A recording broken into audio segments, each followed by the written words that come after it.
Hola, hola, hola, ¿qué tal? ¿Cómo están, Red Goleros todos? Un placer, como siempre, reencontrarme con ustedes en este programa de podcast de Red Gol en Europa. A los que nos están escuchando, por supuesto, a través de Spotify. Estamos en el viejo continente, estamos en Europa. Vamos a hablar en el inicio ya de esta temporada de muchos temas que tienen que ver con nuestro viejo y querido fútbol europeo y las grandes figuras. A los que nos están viendo a través de nuestro canal de YouTube, aquí, a través de Red Gol, por supuesto, suscríbanse, denle like y comenten con nosotros, propongan temas, los queremos escuchar, queremos saber qué es lo que piensan, cuáles son los temas que quieren que estemos desarrollando en el transcurso de una temporada que comienza ya y que va a tener mucho para analizar. Va a tener Europa League, va a tener la Champions, va a tener la Liga, va a tener la Serie A, el fútbol alemán, muchos movimientos en un mercado de pases de verano que estuvo muy pero muy caliente, pero por supuesto va a tener comparación, no con sus pares en Europa,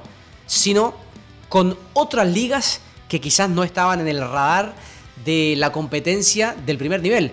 Porque cuando uno habla del fútbol europeo, habla de las 5 grandes ligas del fútbol europeo: España, Italia, Alemania, Francia, Inglaterra.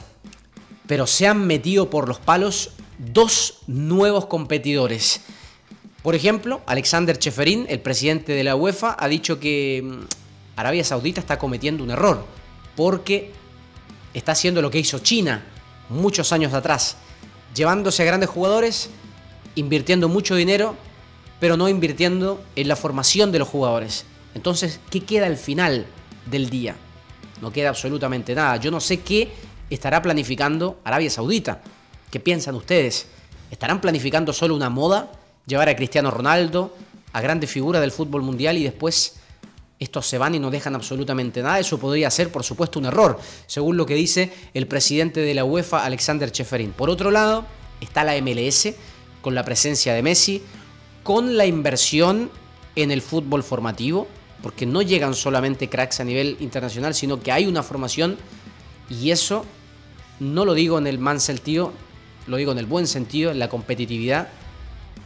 Está nivelando para arriba.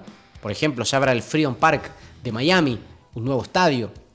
Estadios que quizás Arabia Saudita hoy día no tiene en gran medida. Ese es el tema que vamos a analizar hoy día. La irrupción de la MLS, la irrupción del fútbol árabe y la competencia que le puede generar a nivel de mercado de pases al fútbol europeo, que toda la vida han sido los grandes ganadores a nivel de talento, a nivel económico, a nivel de marketing y a nivel de títulos. Los grandes reyes del fútbol mundial, las ligas europeas. ¿Le arrebatará eso la MLS con Messi? ¿O quizás Arabia Saudita con Cristiano Ronaldo? Ese es el tema de hoy, Red Goleros. Los invito a que compartan con nosotros, por supuesto, a los que nos están viendo, repito, a través de nuestro canal de YouTube. Denle like, comenten, suscríbanse a nuestro canal, y a los que nos están escuchando a través de Spotify pueden descargar nuestro programa y escucharlo una y otra vez, porque es uno de los grandes temas del fútbol mundial hoy día: la MLS, Arabia Saudita y la irrupción en el mercado de pases a nivel internacional. Quédense con nosotros. Boomerang Bet, apuestas deportivas. Boomerang Bet. ¿Cómo están, Red Goleros? Un placer saludarlos. Ya hicimos la introducción del programa. Estamos acá para hablar de la MLS, estamos acá para hablar de el fútbol de Arabia Saudita y la irrupción que ha generado en el mercado de pases a nivel internacional.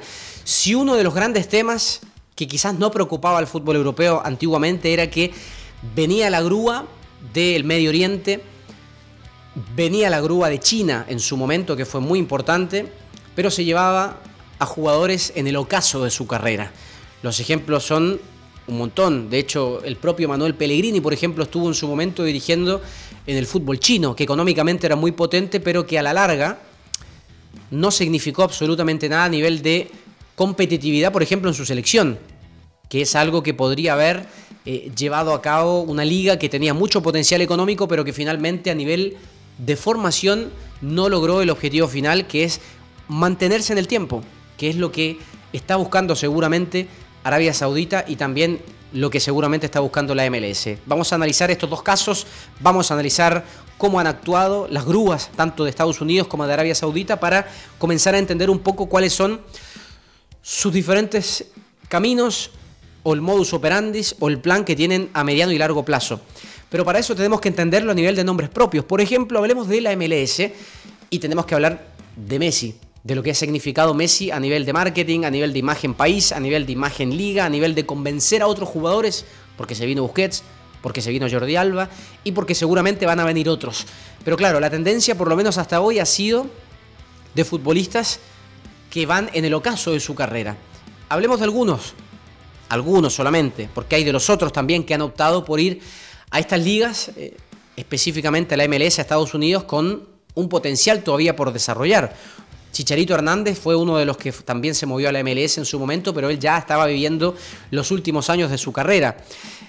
Martín Cáceres, por ejemplo, el uruguayo. Thiago Almada, Carlos Vela, que por ahí podría haber quemado algunos cartuchos más en Europa, pero desde la Real Sociedad de San Sebastián prefirió irse a Estados Unidos. Giorgio Chiellini sí que estaba viviendo sus últimos años en el fútbol europeo, específicamente en la Juventus, y optó por esto. Lorenzo Insigne me parece que ya cambia un poco la forma, porque es un jugador que es seleccionado italiano, que venía a ser, por ejemplo, mundialista, campeón de Europa con su selección, pero optó por ir a la MLS. Xherdan Shaqiri, un jugador suizo que también me parece que le podría haber dado más al fútbol europeo, pero opta por ir a la MLS. Y aquí hay una tendencia de los futbolistas de Arabia Saudita. Y aquí hay un punto de inflexión importante con la llegada primero de Cristiano Ronaldo, por supuesto, que es la gran figura, pero hay otros nombres propios que, vuelvo y repito, en el buen sentido, preocupan al fútbol europeo porque está existiendo esta fuga de talentos que uno lo podría haber visto de manera impensada meses o años atrás. Rubén Neves, por ejemplo.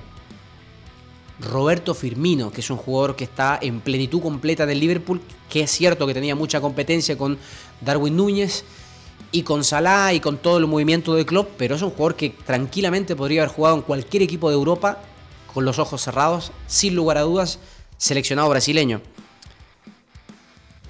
Kalidou Koulibaly es un caso súper interesante porque fue el primer jugador que en una conferencia de prensa en su presentación dijo que se fue a Arabia Saudita por dinero.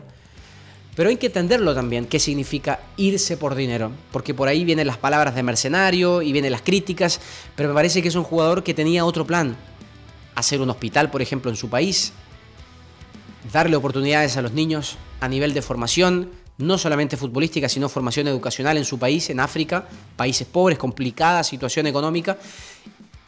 ¿Y cómo vamos a criticar a un jugador como Koulibaly? No podemos criticarlo, porque la verdad que el fin de esta causa es algo completamente solidario, que tiene que ver con un proyecto personal. Y ahí quizás muchos jugadores están viendo una oportunidad. ¿Por qué no? Koulibaly, que tomó una decisión en su momento de salir del Napoli, se fue al Chelsea, y justo cuando sale del Napoli, cuando era el capitán del equipo, el Napoli termina siendo el campeón de la Serie A. No lo podría haber sabido nunca. Tuvo mala suerte, puede ser.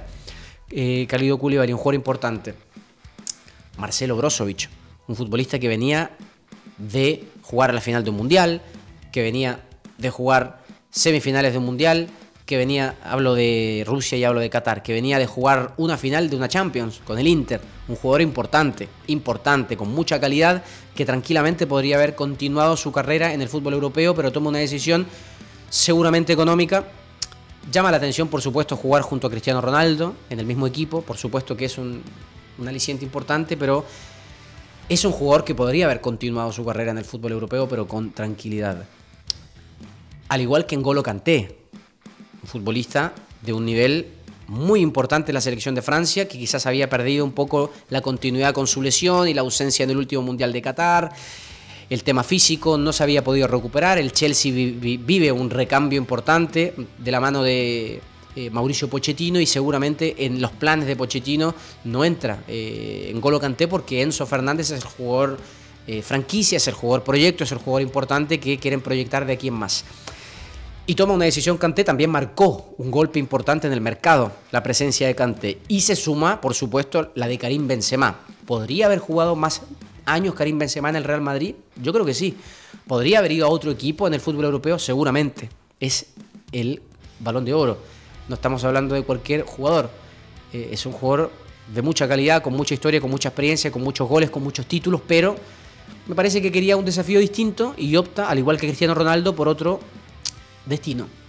Y ahí estamos hablando de un grupo importante de futbolistas que han optado por Arabia Saudita. Me parece que Arabia Saudita, si lo llevamos a el grupo de jugadores que ha migrado ahí, es mucho más potente lo que ha generado. ¿Por qué?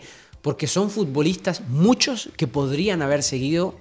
Hablamos del tema también de la edad de los jugadores, y eso marca un antes y un después, y lo que significa también a nivel de la última palabra y la última decisión. Por ejemplo, Gabi Veiga es un jugador que no llega a los 22 años y ha optado por un contrato de 5 años y partir al fútbol árabe. Eso sí que, vuelvo y repito, para que no se malentienda, pero que sí se entienda en el buen sentido, preocupa para el fútbol europeo. ¿Qué pasa en Europa? ¿O qué está pasando en Europa a nivel de competencias y a nivel de convencer a un jugador joven de que se quede en Europa y que no se vaya a una liga como Arabia Saudita, que es mucho menor a nivel de liga? Por supuesto que sí, a nivel de infraestructura, a nivel de competencia internacional, porque en Europa se compite en la Champions, Europa League, Conference League, y en Arabia Saudita hay competencias internacionales, sí, a nivel asiático, pero no tienen el nivel que sí genera el fútbol europeo, y esa es una realidad. Eso preocupa en Europa, y a los clubes, y a los inversionistas, y a los equipos, y a las marcas, de que esta fuga baje la edad de los jugadores de los 35 hasta los 20 años. Hablamos del caso de Gabi Veiga, que es un jugador con mucho futuro para el fútbol español, pero que ha tomado una decisión completamente rompedora a nivel de mercado. No pasa esto en Estados Unidos, todavía no pasa esto en Estados Unidos. Los grandes golpes han sido otros, han sido básicamente futbolistas de más de 35 años. Hablamos de Messi, hablamos de Sergio Busquets, hablamos de Jordi Alba, hablamos de Chiellini, hablamos de este tipo de jugadores que a Shaqiri, por ejemplo, yo les decía, Chicharito, Martín Cáceres, Carlos Vela. Es otro el concepto todavía.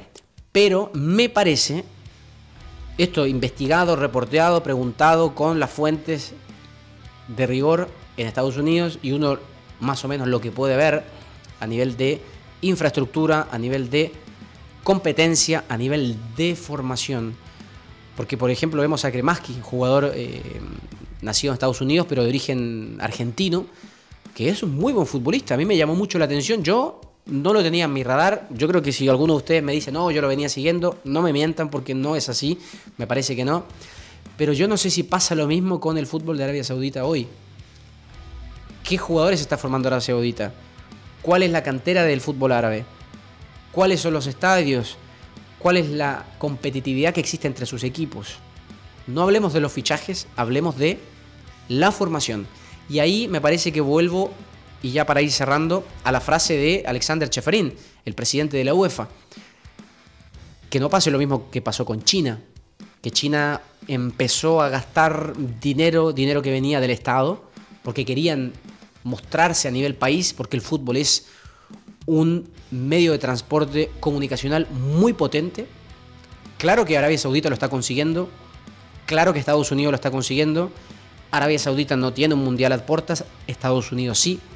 Le va a venir muy bien a Estados Unidos tener a Messi, tener a Busquets, tener al Inter Miami, que se genere este ruido y que se genere este trabajo a nivel de juveniles, formación, crecimiento, competitividad. Por supuesto que si llega el Inter Miami a definir una Copa Internacional con un equipo mexicano que tiene tradición mucho más que Estados Unidos a nivel de formación y a nivel de clubes, por supuesto, y a nivel de historia, y a nivel de estadios, y a nivel de competencias, y si le termina ganando un Inter Miami, no solamente con Messi siendo la gran figura, hablemos de Kremaski, por ejemplo, vuelve al mismo jugador, o otros jugadores de nivel internacional,